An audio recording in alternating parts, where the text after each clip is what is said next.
Cinta itu memikirkan yang dicintai, bukan hanya kemarin dan kini, tapi nanti. Mari kita berbicara tentang masa depan, agar hari esok yang dijelang bukan suatu kesengsaraan.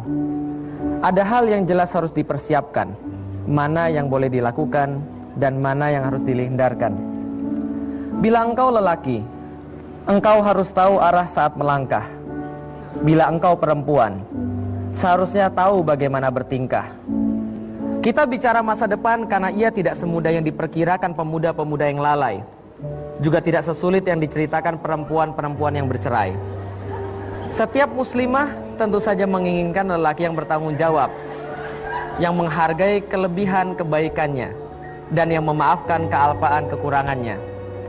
Muslimah mana yang tidak ingin lelaki berbudi pekerti, baik hati, tinggi iman, dan lurus amal.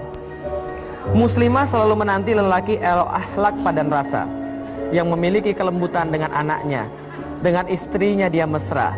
Muslimah mana yang tidak mendambakan lelaki yang bisa mengawalnya jauh dari neraka dan membimbingnya menuju surga Allah. Lelaki mana yang tidak suka dengan wanita yang cerdik cendekia lagi berparas menawan, yang lisannya seanggun geraknya.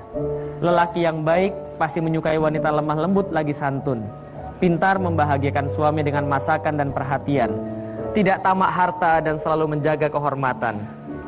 Lelaki mana yang tidak memimpikan wanita yang mendukungnya dalam kebaikan dan mengeluarkan kebaikannya, dirindukan bila ditinggal dan menyenangkan bila berjumpa. Sialnya, kita hidup di zaman kapitalisme yang mengajarkan lelaki dan wanita masa kini untuk memperhatikan fisik bukan isi, perhatikan badan bukan iman. Kapitalisme sukses menjadikan kebahagiaan materialistis sebagai tujuan tertinggi, hingga buat sebagai tujuan yang tertinggi. Maka hedonisme, anak kandung kapitalisme, sukses menjadikan lelaki hanya peduli nikmat sampai batas kulit. Wajar bila kita melihat di mana-mana lelaki jadi miskin tanggung jawab dan fakir komitmen. Bila lelaki yang tidak lulus ujian tanggung jawab dan komitmen, merekalah yang akhirnya masuk dalam jurusan pacaran. Cinta disempitkan dalam arti pacaran, terbatas pada rayuan palsu dan gandengan tangan. Padahal pendamping yang saleh tiada pernah didapatkan dari proses pacaran, karena kesalehan dan kebatilan jelas bertentangan. Hak dan batil tidak akan pernah bertemu, bagaikan fata morgana yang janjikan kemuliaan semu. Bagaimana bisa lelaki yang sudah memahami pacaran itu perbuatan yang dilarang oleh Allah, memaksa dengan berbagai alasan agar engkau berbagi dosa dengan dia, melawan Allah? Lalu yang seperti ini bisa jadi panduan setelah menikah?